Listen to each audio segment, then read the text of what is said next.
Well, Jerome and I were just talking about the use of jewellery in terms of identifying gender within her works, and I was saying how when I first came across this painting, it was the first one I looked at in the room, I actually felt the figure felt quite androgynous in the kind of way that they held themselves, in the kind of structure of their face and the structure of their body with these wide shoulders and small waist, but yet through their own kind of self-expression in clothing and through jewellery, it kind of felt more feminine, and I found that androgyny in the way that they presented themselves and the way that Amy presented this figure quite interesting.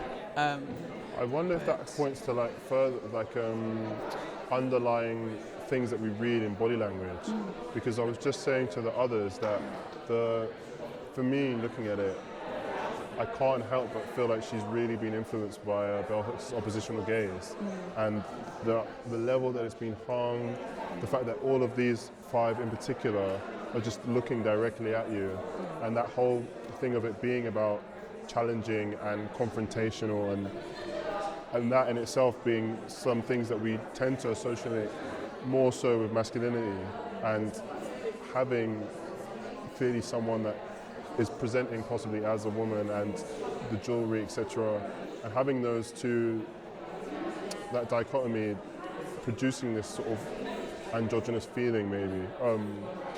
But anyway, it's quite an interesting thing. I didn't think about that at all. Just these two together as a pair, they're very, very similar. What is the relationship between the two? Because they're the only ones that are so similar compared to the rest of them.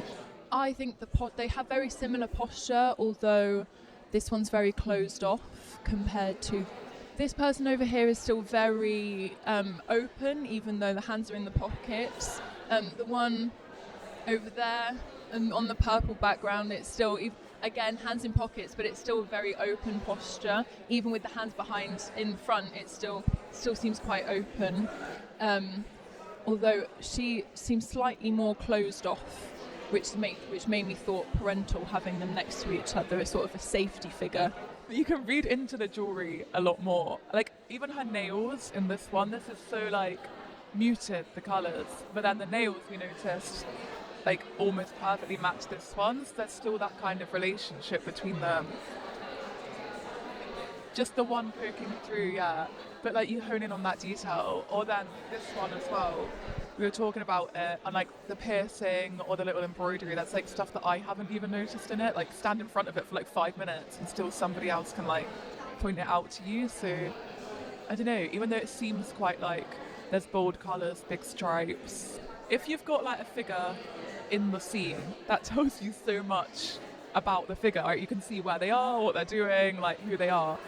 Because there's blank, there's none of that, but I think the clothes and like the details that we were talking about start to tell that story. Like, I don't know, something quite like maybe childlike about the earrings that she's wearing in this one, and then like just the detail of the zip as well, or like even what she's wearing and her nails. Like, you can just start to ask questions about that you don't get from the background because there's no detail there. So I think it's really important to kind of like balance it out in a way.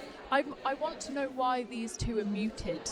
They're not so vibrant compared to the rest of them. The rest of them are very, very vibrant, even down to the jewellery. There's more. The earrings, they're still obviously gold, and there's still obviously reflections in them, but compared to the hair clip over there, it's still more muted. Knowing what Zara has just told me about this image and now having it in front of me and realising how unconsensual it is, I don't like it. And whereas the painting is, yeah, exactly, it's so emotive and it's so passionate, and obviously it's like modern, it's two men, it's a painting of two black men, it's so colourful, it's so passionate. I think it's like they're in their own world, and obviously it's reminiscent of the original, is it the Navy uniform, especially with the blue as the background. It's almost like they're just in the ocean together. Ooh, wow, paradise. It feels like it's just focusing on them together, whereas like I think if you just cut out this couple and had no background, you would think it was a lot with the matter of like consent and stuff. I think that would look more significant. Whereas, like, because you see all the stuff, you're like, oh, it's like all happy. Because I remember seeing this in history and it was seen as like a happy image, like it was sort of positive, but I'm a bit like, now, I'm not sure. I was just going to say, I think what they're wearing is really important in the image, because if he wasn't like wearing a naval outfit, then the image would look way worse. And the clothing's really important in the paintings as well, because it's the main thing that's got colour in it. So. It's almost giving like an authority in the original image as well, the navy uniform. It's like, actually, like, rightfully so, you go and take that. Hi everyone. So my first question is, how does gesture, pose and eye contact in portraiture impact the audience? I'd say like definitely these two here like a lot more striking, because the two figures are looking like at you, and compared to like this one, it's more like you're sort of watching like an action take place. So I don't know, it feels more like I feel like the expression's quite hard to like read, and yeah. I feel like they're very powerful and there's a lot of authority in the composition of the paintings, especially these two. I would say the same for the two on the bikes as well, but because there's not the eye contact, it feels more voyeuristic, or like I'm watching them be powerful in the fun that they're having. I don't know if it's even fun though, because it almost looks like jousting the way that they're positioned together, and then these are like raining. I don't know, that's quite a theme for me. Yeah, it feels like a almost reference to, yeah, like power and raining, and that's like on a playground. And I know, like, from being a kid, that was like, you know, waiting in turn to go on the slide, and that kid's there like, yeah, I'm at the top of the slide, it's my go. But it's not, you know. Sorry, do you have anything to say? No. That's interesting, Shannon, though, about posture, because you said about gaze and posture, and that's a really important point about this young child at the top of the slide. That moment, you know, no one else is getting up, I'm on top of the world right now. And we all know that feeling, like, I'm on top right now. But does it last, you know, and what happens next? And where's the little queue of everyone else behind? All of that context has been stripped away. So we're really focusing on his look and his posture and his clothes. What else are we seeing? Yeah, it's quite interesting when we look at portraits in the National Gallery, say, or historical portraits, and the way that they're hung. They're slightly hung higher up, and I know these are not hung higher up in that way, but the way that where the people are actually in the paintings on this kind of platform or pedestal, we're lower than them physically, and they're kind of like got this almost like a regal quality about them, where they're looking down on us as their subjects, if you like. Yeah, I think that there's something really interesting in quite the traditional compositions. Both of them have triangular compositions that kind of come to sort of a climax or a pinnacle in these faces that are looking down at you from these positions of being, you know, sort of higher up. And I think that that's quite an interesting thing to think about. The way that your eye is physically led to sort of the climax of the painting in these faces that are having a direct contact and direct dialogue with you through their eye contact. It's quite cool the way that your eye moves through the work. I'd just like to, just thinking about when you talk about the power or power dynamic, he's farmer, but he's still holding this regalness. He's a child playing on a slide. Is it just the two eyes that give all of that? Because, I don't know, Tractor doesn't give that sort of regal, so, just the kind of device in painting, what are the parts that really kind of contain us to think they're in this sort of looking over position? Just how does that operate in painting? Because there are other things that are kind of at play that don't suggest that. So that's quite a powerful thing, yeah. Sorry, just to add to that, what I take away from this one is like land owning with the tractor. You know, that's to me symbolic of owning land and being a farmer. And then this one is like the nursery rhyme or the saying like, I'm the king of the castle, you're the dirty rascal. It's like they're both, that's how, they're very different. And I think it's like quite a polarized interpretation of that power, but they're reminiscent of each other in that way. Does anyone feel an innocence in his eyes? There's a kind of innocence that doesn't maybe know power or think about power as a thing. I feel it's kind of innocent look in the eyes, not knowing about the power structures at play. And I think the same with the farmer as well. He's just looking, he's just there, and they both seem very confident. There's nothing. This is like, my tractor. This is my land. This is my property. And there is that kind of relationship in portrait paintings of the past, where people are placed in their land, and all the stuff, the landscape behind them is the land that they own. But there's a kind of, that the gaze is very natural. The expressions are, almost quite neutral, if you like. There's a comfortability in the spaces that they are holding and taking up. It's almost like we have intruded on their environment and how they're acting. There's it's interesting, the choice word of power. I don't particularly see that. I see confidence in performing this activity. They haven't invited us or not invited us to be there. They are there, and we have stumbled upon them in their element. The two bikers jousting, like, I love that expression, jousting, but they're just enjoying themselves, aren't they? They're like, I'm great at this. They're flat. They don't give a who is looking at them. And seeing Black representation like that is always exciting, and particularly on this grand scale.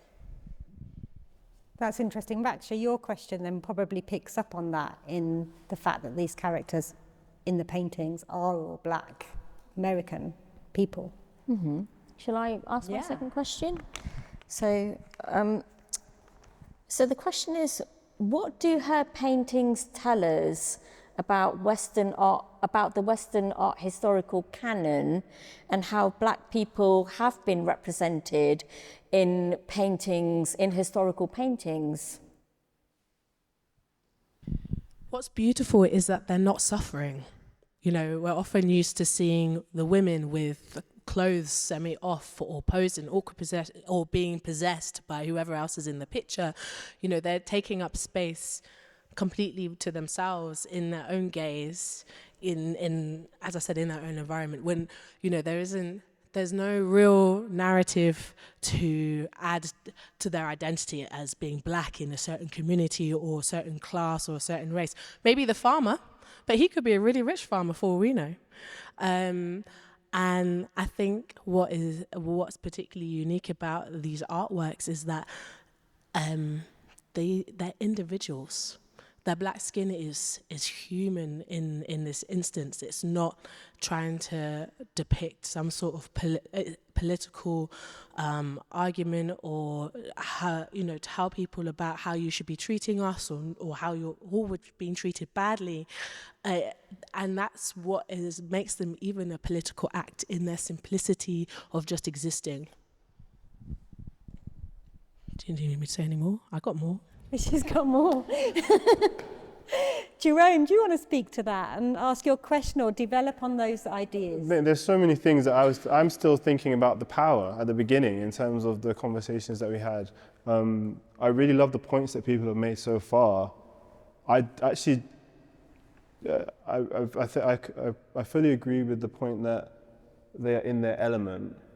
I do think that, for me personally, the gaze is, I think that they do know. I think this kid is aware of power to some extent, because he seems not in motion of continuing to just go about what he's doing, but he's chosen to stop there and observe. And I don't know, I feel like there's obviously an innocence in it, but there's also like a sense of knowing in terms of, I know I'm above right now and I'm looking, and I'm just looking, not necessarily with a judgment or not, and I also feel like there's a comfortability that Amy's showing in the skill within the painting itself. And someone said earlier in terms of the very clear triangles that are present, these are all like ways of flexing and her showing her knowledge and like, I am a painter, I know what I'm doing, this is very much something that is intentional, and therefore you should read and respect these paintings with that intentionality and read them as, okay, what is actually happening? I think my question that I want to ask is, in what ways can portraiture still provide new perspectives in contemporary art? Yeah. Well, these feel new to me. They feel fresh. They almost smell fresh, you know. They're beautiful oil paintings. You know the smell of a freshly made oil painting. For me, they don't smell, but the colour is reminiscent of that smell. They feel fresh, they feel very present, and they feel very contemporary. And what methods is Amy Sherald using to do that? I'm not going to we know the answer. Well, we should. Sorry, you should know the answer as well. There's lots. Just think of social, think of fashion, think of temporality, think of machinery, devices, technology. Maybe those sorts of things that kind of timestamp where we are. There's Air Force Ones, Stan Smiths. Are they Stan Smiths? I don't know. Yeah, there's all very contemporary, even sort of a pink steering wheel cover. These are all saying things about the time we're in, Dickies, dungarees, suede boots. I think some of these are kind of laying out the contemporary history of painting. So she calls herself a contemporary painter, and if you look at the artists that she references, I think the oldest is 1955, so her art canon is the sort of same that we learnt from modern art onwards. So yeah, she might be in one way not distinguishing the past, but sort of structuring it from a particular time point. Maybe that's where it starts to question, even that in itself starts to question painting and painting history. It seems to me it's also very much about common people. So people like us, basically. And the fact that they are on an upper level, to me, for example, his glance is very he's asking me something. I feel this. But what I perceive is the humanity also of this person. They are people like us. So this is a different perspective of contemporary time, I guess. I think the clothing's very relatable, isn't it? That everything that people are wearing, we can identify with. Whereas if we kind of think of, portraiture in the past, the clothing is, quite OTT, whereas here it's, it's quite clean, it's quite fresh, it's contemporary. But I think for me, the contemporariness comes from the palette that's being used here, and the particular shades of green and pink and red and navy. They're the kind of colours that I see on the high street in fashion and in advertising. They're colours of now. And and the way they've been painted, there's almost like a digital, cool kind of clean crispness about them that kind of makes it really current. In correspondence with that is her fantastic ability to capture texture and materials. You know, the slide, like that. I think that captures it in time. So we could look at her paintings, you know, 50 years later, and we'll still know roughly when the engineering or the use of those particular materials were used for the slide, and the same with, you know, the bikes and the tractors. And that's great, because we do need that kind of time scale of when we were present, we were here, we're still here, still document us here, this is us. So I don't know how she does it. It's beautiful. That, like, I want to slide down that slide. I will get my ass stuck at the bottom, but I will gracefully find a way to get up. So with the color palette, as you mentioned, and the concept of texture is so exciting. I don't see them as common people at all. Having lived in America, they have been elevated. They are above the common man. It's almost impossible to find a black farmer. That is a status symbol, and a high one as that. And for me, seeing him in front of the lines, that electric fence, is everything. It's the most powerful statement you can make. Yeah, being a landowner and a black farmer in America is king. You would have to have survived a lot. So I don't see the common man or person being represented. I see an elevated people always in this gallery and in the other. The colors definitely bring them in a contemporary space with advertising, for sure. I see that, like magazines, like Vogue, kind of glossy images. And with the little kid, I see defiance in his face, like, yeah, I'm here, what are you gonna do about it? I'm up here, you can't touch me. I think that's just my take from having lived there for like 10 years or 15 years outside of Malaysia. So my parents are from Barbados or Caribbean, and I've just maybe a few months come back. I've got a microphone, and black farmers everywhere. It's not an elevated position, it's a position of I'm not trying to say occupation up or down, but see these right down the street. So it doesn't feel elevated. It does feel to me there's a sort of everydayness to it. There's an everydayness about the figures, the kid playing in the park, guys riding bikes. Maybe a farmer in America might be unusual, but maybe in Africa, Caribbean, it's usual. Land owning is usual. So yeah, they could be elevated in this place. Even across America, I think there's, very wealthy black states where they own a lot of land, and there's a trickle-down factor, et cetera, et cetera. The 19 project that they did, like the amount of land that was taken away from them exceeded, like they were mostly subsistence farmers, and to have a tractor is a huge thing. So he's a genuine guy. He is a farmer. Oh, brilliant. Yeah. Yeah, the 1619 project, it really had a whole chapter on it, and it was shocking. And it's kind of what all colonialists do, even in other countries, how they siphon the land away from you through policies. So to me, that's like glorious and elevated. So it's an interesting conversation for me, because I know some people are young, some people are middle, some people are a bit older, but I'm probably one of the older ones. But my first degree I finished in '89, and then I've come back and I'm doing my MA in, well, it's 2022, it's quite a big gap. But actually, your question is very interesting, because I'm thinking of my '89 self. There weren't Amy Sheldons showing in galleries like this. I was in fact, actually, Lubena Hamid has won the Turner Prize, thank God. I interviewed her for my first dissertation. But it was us scrambling around, making shows the best way we could.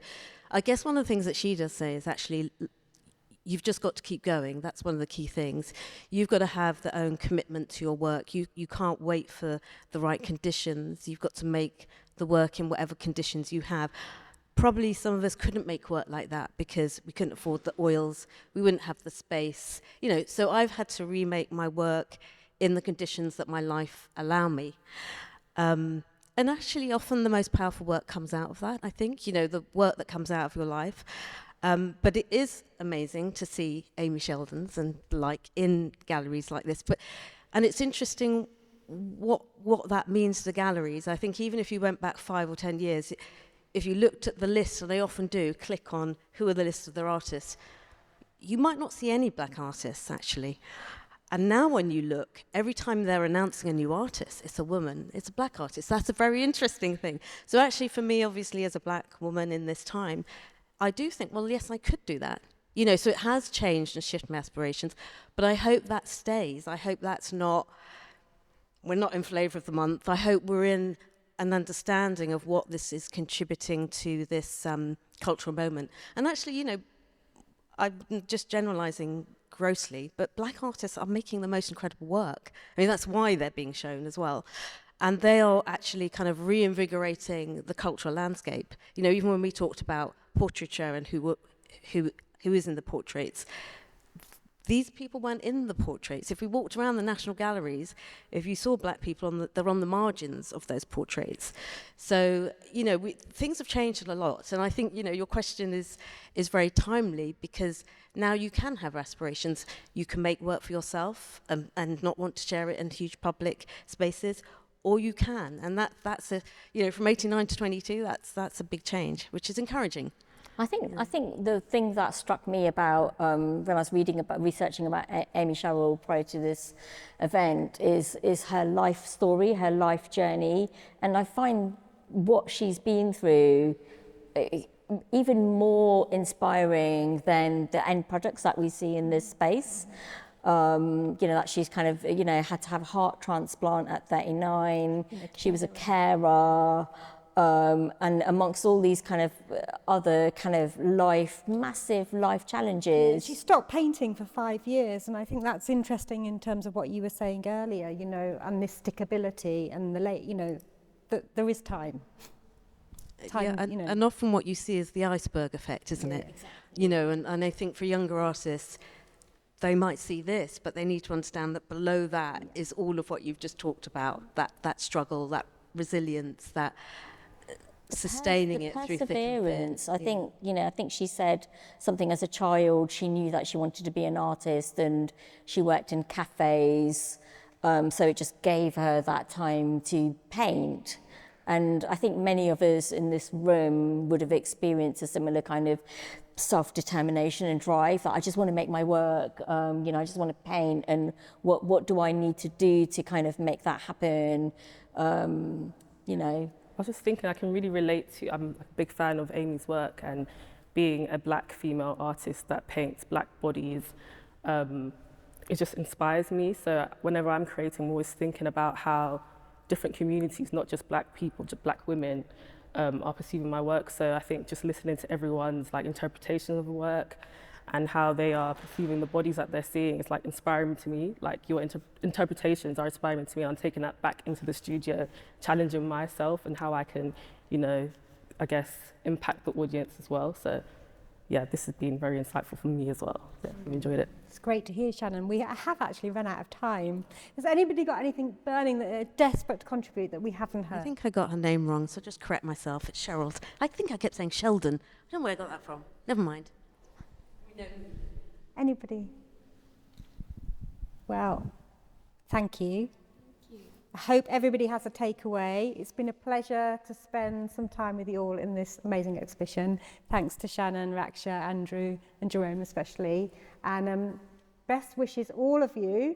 Take something away from this. Don't rush. There's time. Enjoy your work and do it for you first before anybody else, I think, Raksha. Yeah? Thanks very much. Thank you very much. Thank you.